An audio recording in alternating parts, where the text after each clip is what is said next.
दीपक देता है रोशनी फैलाने की प्रेरणा, फलदायी वृक्ष देता है देने की प्रेरणा, मधुबन देता है महकते रहने की प्रेरणा, महान व्यक्ति देते हैं जीवन जीने की प्रेरणा।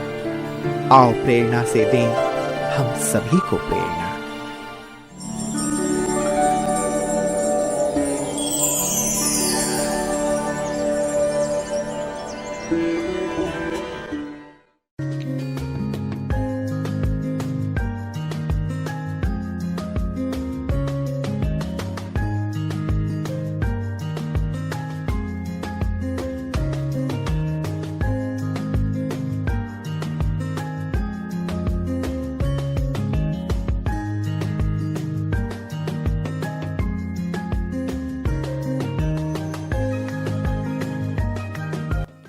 चीनी मिट्टी के बर्तनों के लिए पूरे भारत में प्रसिद्ध प्राचीन ऐतिहासिक शहर चुनार के प्रजापिता ब्रह्मा कुमारी ईश्वरीय विश्वविद्यालय की मुख्य संचालिका के रूप में आदरणीय कुसुम दीदी जी निमित्त हैं। आपका जन्म सन 1945 में धर्मनगरी वाराणसी के एक व्यापारी परिवार में हुआ।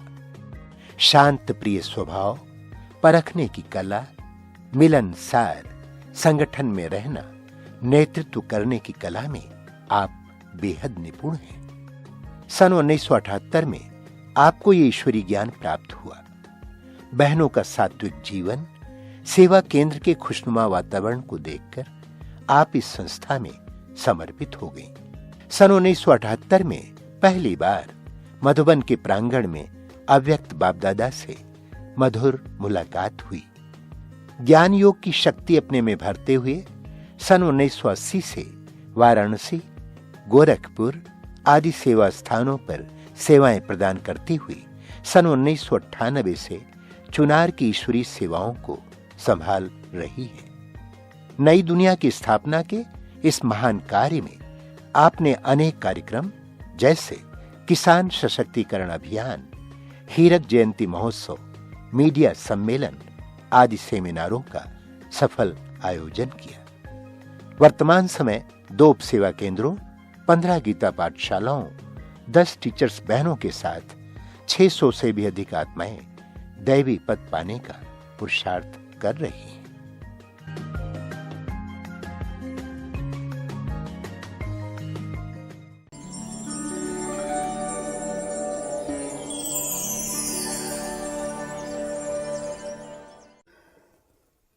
मैं जब बचपन में थी तो बचपन से ही मुझे शिव की भक्ति करते हुए बहुत खुशी होती थी।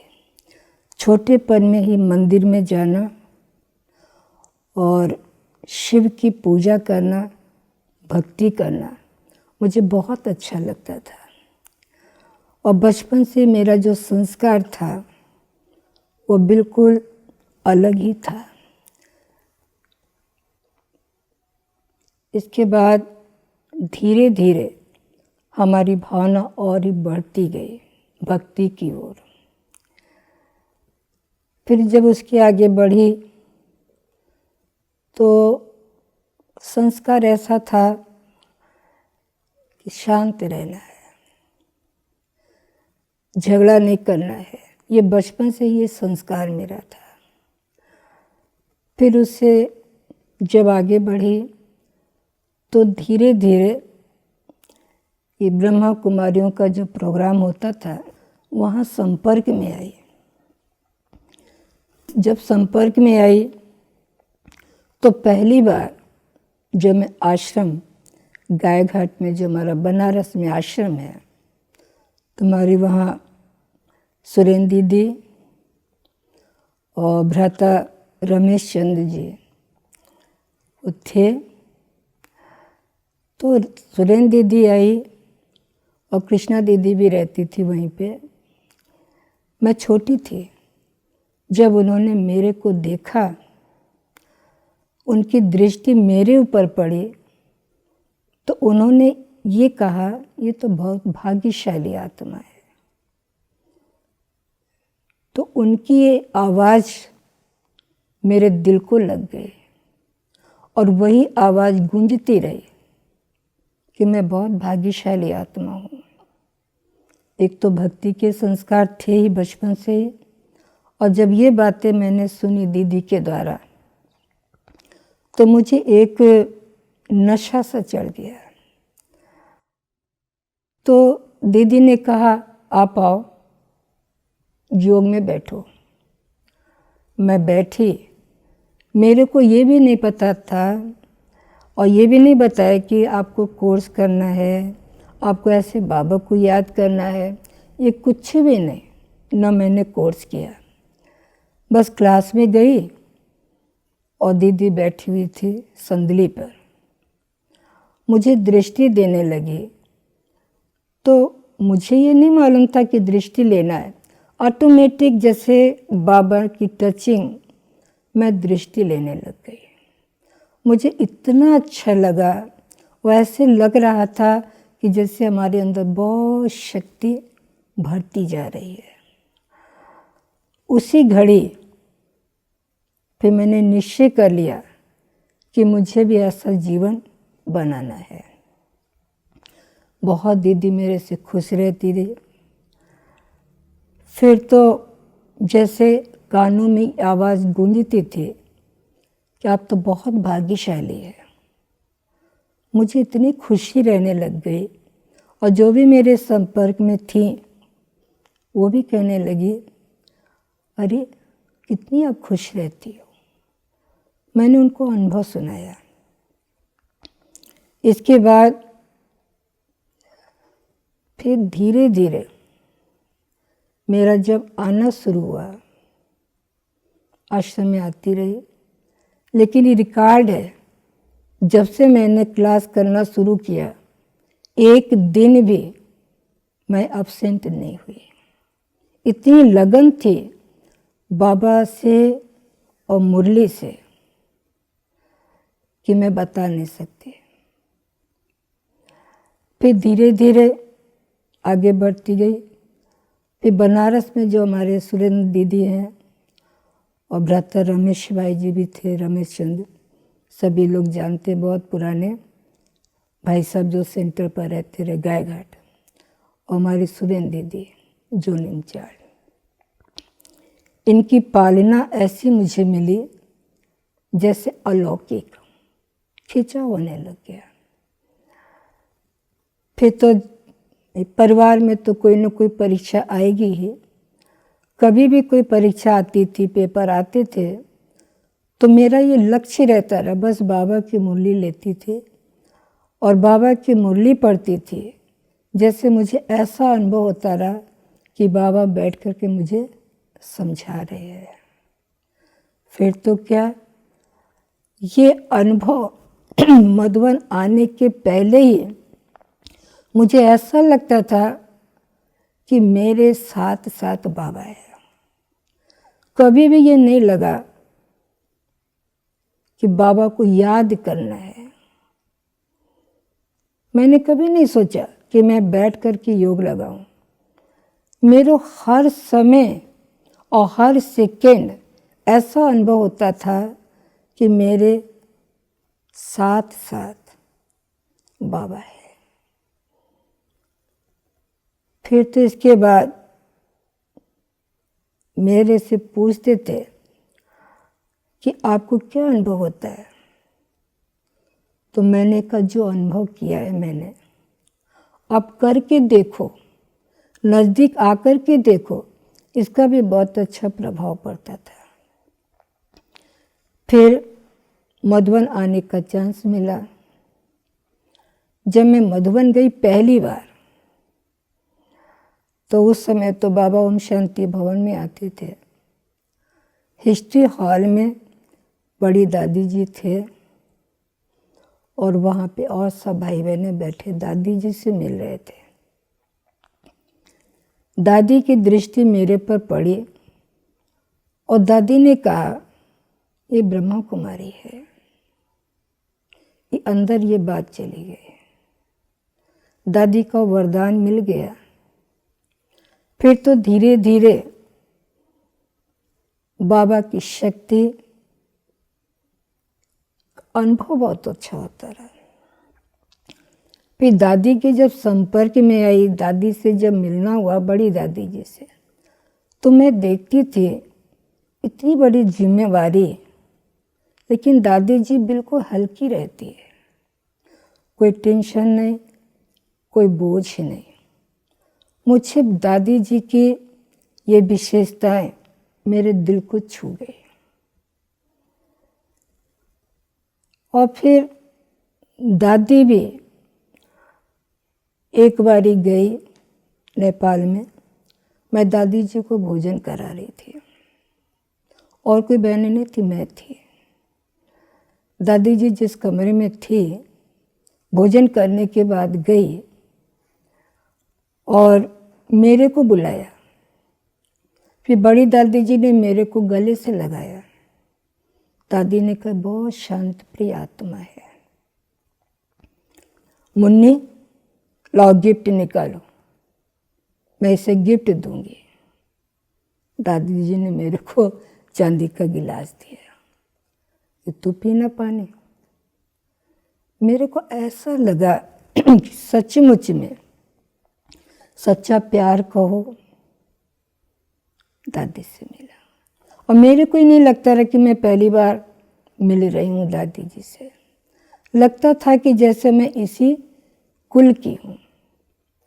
उसके बाद सभी दादियों से मिलना होता था।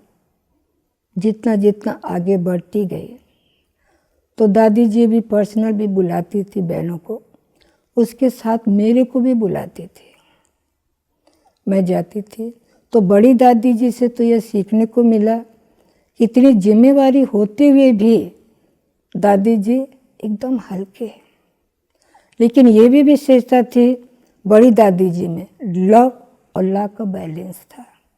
प्यार भी बहुत करती थी, लेकिन थोड़ा भी अगर ला का उल्लंघन होता है बहनों से, तो दादी उस समय रूप बदल देती थी। मेरे को ये भी बहुत अच्छा लगा कि दादी जी के अंदर कितना बैलेंस है लव और ला का। उसके बाद ऐसी जानकी दादी से भी मिलना हुआ। दादी जी के पास जब गए, जानकी दादी जी के पास, तो दादी जी क्या कहती है, ये तो बहुत पुरानी है। तो मुझे कल्प पहले वाली बातें याद आई कि दादी जी जो कह रही है, मेरे से भी पुरानी पुरानी बहनें वहाँ पर बैठी थी, लेकिन दादी जी जब मेरे को देखे, बहुत पुरानी बहन है। मेरे को आंतरिक इतनी खुशी हुई कि दादियों की नज़रों में मैं आ गई। लाया कौन? बाबा लाया है। फिर गुलजार दादी जी से भी मिलना हुआ। दादी जी का क्या कहना, वो तो लगता था हमेशा बाबा के द्वारा मेरे को दृष्टि मिल रही है। गुलजार दादी जी। दादी दादी गाए दिल, दादी दादी गाए दिल, ये हमारा कोई नहीं तुम सा प्यारा, कोई नहीं तुम सा प्यारा।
तो मुझे कभी भी आज दिन तक रिकॉर्ड है, मुझे कभी टेंशन नहीं आया किसी भी बात के कारण। चाहे कितनी भी परीक्षा आई, कभी मेरे को दिल शिकस्त होते हुए किसी ने नहीं देखा, न कभी टेंशन में आई। सदा हल्की रहती हूँ। ये बाबा का वरदान। फिर जब बाबा से मिली तो उस समय पांडव भवन में जब बाबा मिलते थे तो एक एक को बुलाते थे। थोड़े बच्चे होते थे तो स्टेज पे जाकर के एक बहन बैठ जाती थी, वो अपना लिखती थी सबका वरदान, और बाबा मिलते थे, बात करते थे, दृष्टि देते थे। और वरदान बाबा ने दिया, बहुत भाग्यशाली आत्मा है, इसके भाग्य का सितारा खुल गया है और उससे ये अनेकों का भाग्य खोलेगी। ये बाबा का वरदान पहली बार में मिला। ऐसा लगा कि सचमुच में जो एक गीत हमारा है ना कि कैसे मैं समझाऊं बाबा का प्यार कैसा है, तुम करके देखो। तो अंदर में इतनी खुशी और हल्कापन इतना अनुभव हुआ कि मैं बता नहीं सकती। फिर तो धीरे धीरे धीरे धीरे कभी भी किसी बात में संशय नहीं आया। मैं देखती हूँ औरों को संशय भी आ जाता है, कभी नहीं संशय आया। लेकिन बाबा के साथ का अनुभव इतना ज़्यादा कि मैं बता नहीं सकती हूँ। कहीं भी जाना होता है तो मैं पहले बाबा के कमरे में जाती हूँ, बाबा आप चलो मेरे साथ। और किस लिए मुझे जाना होता है मैं बाबा को दिल खोल के बताती हूँ, बाबा फलानी जगह मुझे चलना है और आपको साथ में चलना है, और जो भी कार्य वो आपको करना है, आप ही को कराना है। बिना बाबा के कमरे में गए और बाबा को बताए बिना कभी भी मैं आश्रम के बाहर कदम नहीं रखती थी। और अपने भाई बहनों को भी ये कहती थी, देखो पहले जाने के पहले बाबा के पास जाओ, बाबा से छुट्टी लेकर के बाबा को साथ लेकर के आप जाओ। फिर जब मैं लौटती थी सबसे पहले बाबा के कमरे में जाती थी और बाबा को थैंक्स देती थी, बाबा मैंने जो आपको कहा आपने पूरा किया। तो जैसे लगता नहीं कि मैं फोटो के सामने बैठी हूँ, मुझे ऐसा लगता रहा सचमुच में साकार में बाबा बैठा हुआ है और मैं बाबा से बात कर रही हूँ, बाबा मुझे जवाब दे रहा है। आज दिन तक रिकॉर्ड है कि कभी भी किसी भी बात के कारण, किसी भी समस्या के कारण मैंने किसी को देहधारी को नहीं बनाया। कोई भी समस्या है, कोई भी बात है, बस बाबा, दिल से बाबा कहती रही। जैसे ऐसे लगता रहा जैसे मधुबन में जाते हैं और लगते ना बाबा वरदानी हाथ दे रहा है। यही बस अनुभव होता है कि बाबा की छत्र छाया और बाबा की दृष्टि मेरे ऊपर पड़ रही है। No tension. और इसी तरीके से जैसे बाबा ने कहा उसी तरीके से हम अपने भाई बहनों को भी कहती हूँ, भाई आप भी ऐसे करो। यहाँ पर बहनें भी है, भाई लोग भी है। संगठन है और संगठन में तो अनेक तरह के संस्कार वाली बहनें भी है, भाई लोग भी है। लेकिन जो सुनते थे साकार बाबा कचहरी करते थे, तो यहाँ पर भी हमारे जो बनारस में भ्राता भाई साहब जी थे और सुरेंद्र दीदी, तो भाई साहब का ये संकल्प था कि चुनार में मुझे ट्रेनिंग सेंटर खोलना है। तो बाबा ने उनके संकल्प को पूरा किया। तो जब ये चुनार में सेंटर खुला, उसके पहले तो मैं बनारस में रहती थी। उस समय सुरेन दीदी और भ्राता रमेश भाई जी दोनों की छत्र छाया थी और सेंटरों पर भेजते रहे तो जाती थी सेवा के लिए। जब चुनार ये बन गया तो अब दीदी भाई साहब ने कहा आपको चुनार जाना है, वहाँ पर ट्रेनिंग सेंटर चलेगा। मैंने कहा ठीक, जो बाबा जहाँ भेजेगा, जो सेवा कराएगा वो बाबा कराएगा, मुझे नहीं करना है।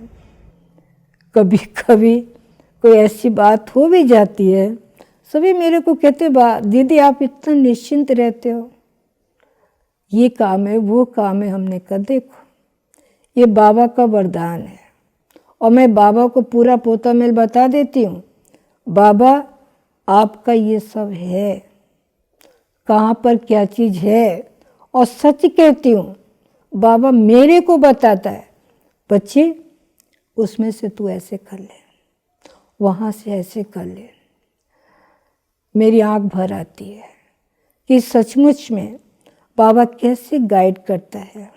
अगर साफ सच्चे दिल से बाबा को दिल की बातें सुनाते हैं, गारंटी है कभी भी आप मूझोगे नहीं, कभी दिल से कष्ट नहीं होंगे, न कभी टेंशन में आएंगे। ये बाबा मेरे को अनुभव करा रहा है और कराता रहेगा। और बहुत ही, हम तो कहते हैं कि बहुत लंबा अनुभव है, ये तो शार्ट में बता रही हूँ।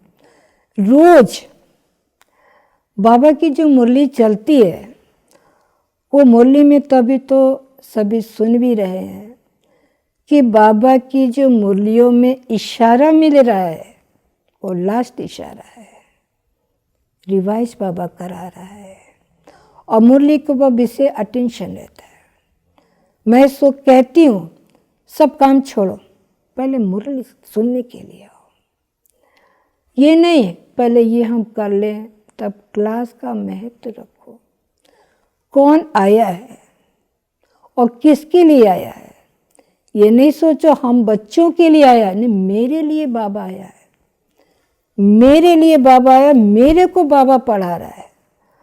और मैं ये कहती हूँ अपने भाई बहनों से, ये नहीं समझो ये जिज्ञासुओं के लिए मुरली है, ये मुरली मेरे लिए है। मेरे को क्या करना है पहले आप ये सोचो। हम दूसरों को मुरली सुनाने के पहले हम अपने आप को सुनाए। बाबा ने डायरेक्शन मेरे को दिया है और ये डायरेक्शन मेरे लिए है, मुझे ऐसे डायरेक्शन पर चलना है। इस बात का टेंशन रखती भी हूँ और सभी को यह टेंशन दिलाने का प्रयास भी करती हूँ और उसका भी प्रभाव पड़ता रहता है। और ये हमेशा याद रहता है जो बाबा कहते हैं ना, जैसा कर्म हम करेंगे मुझे देख और करेंगे। और अमृत वेले योग के बाद मुझे कभी भी कि नहीं चलो अमृत वेले का योग हो गया, अब जाकर के मैं रेस्ट करूं, बाबा मेरे को बिस्तर पर जाने नहीं देता है। सच कह रही हूँ, तबीयत भी खराब रहती है ना, जैसे लगता है कि बाबा मेरे को आगे आगे बढ़ाना चाह रहा है। आलस नाम की चीज़ नहीं रहती है जीवन में। कितना भी बाहर जाऊंगी वहाँ से आऊंगी, मुझे नहीं लगता कि मैं फलानी जगह से आ रही हूँ या टूर करके आ रही हूँ। थकावट नाम की चीज़ नहीं है। मैं ये सोचती हूँ जब भी निकलती हूँ, बाबा चलो मेरे साथ। और जहाँ भी जाती हूँ, जो भी सेवा रहती है, बड़ों का डायरेक्शन मिलता है, फ़ोन आता है आप फलानी जगह आ जाओ, चल पड़ती है। लेकिन थकावट नहीं। ये बाबा का वरदान, सबकी दुआएं चला रही है। दादियों की दृष्टि जो पड़ी आज दिन तक, मैं जब भी योग में बैठती हूँ ना, कभी परम धाम में नहीं जाती हूँ। मेरे को बिल्कुल हल्कापन लगता है, बाबा मेरे साथ है। दादियों की दृष्टि पड़ रही है, बाबा का वरदानी हाथ मेरे मस्तक पर है, ऐसा अनुभव हमेशा करती रहती हूँ।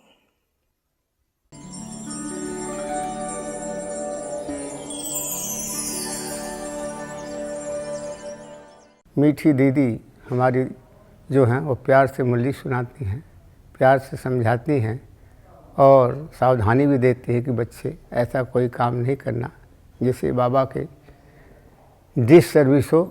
बाबा की ज्ञान, बाबा की मुरली, बाबा की पवित्रता सबसे ऊंची है, इसे हमेशा ध्यान रखना और आत्मा से बाबा को प्यार से याद करना, क्योंकि मोस्ट एवेल्युएट बाप है, वो सुप्रीम टीचर है, सुप्रीम बाप है, सुप्रीम सतगुरु है। उससे हमारा कितना लव होना चाहिए, हमारी दीदी हमको ये बताती हैं। दीदी के साथ रहते हुए जो हमने सीखा कि बाबा के यज्ञ की एकानामी और एकानामी कैसे की जाए, कम खर्च में अच्छी से अच्छी सेवाएं क्या हो सकती हैं, कम खर्च वाला नसीन, ये दीदी की सबसे बड़ी विशेषता रही और सबकी विशेषताओं को देखते हुए सबको समाधान देते हुए हर समस्या का दीदी ने सबको सिखाने का प्रयास किया। दीदी से जो माँ का प्यार मिला उससे हमारे अंदर इतनी सारी विशेषताएं आई कि हम तो गदगद हो गए, उस दुनिया को भूल करके बाबा के प्यार में ऐसे लवलीन हो गए कि बाबा ने हमको सब विशेषताएं हमारे अंदर भर दी और दीदी के प्यार से अब तक पल रहे हैं और सदा पलते रहेंगे।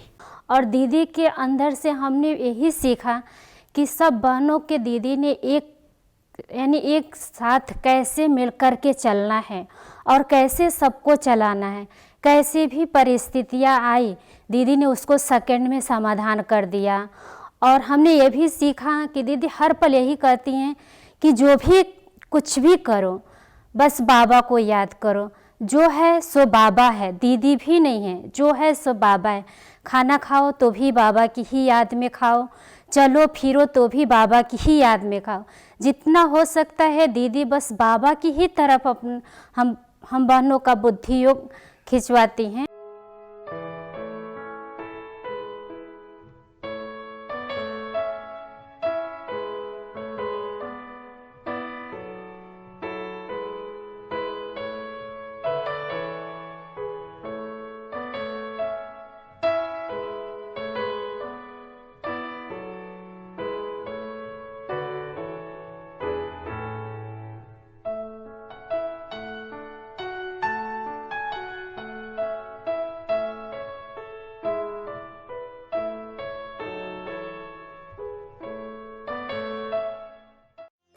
हमको मिली ऐसी खुशी जो कहीं मिलती नहीं, हमको मिली ऐसी खुशी जो कहीं मिलती नहीं।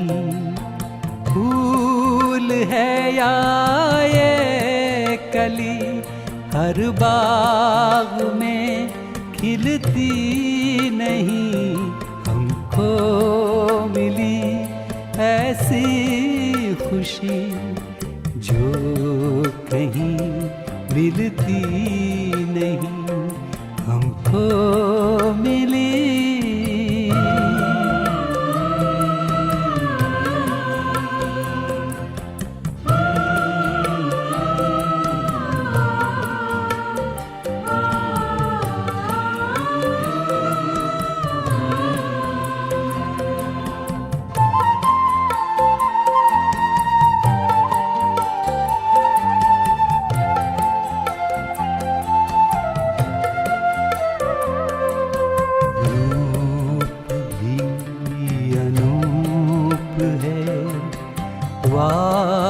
जब ये रंग है जगमगाए ज्योति बिंदु, वो तो अपने संग है। रात दिन अब ये नजर उनसे जरा हटती नहीं, रात दिन अब ये नजर उनसे जरा हटती नहीं, हमको मिली ऐसी खुशी जो कहीं मिलती नहीं, हम खो मिली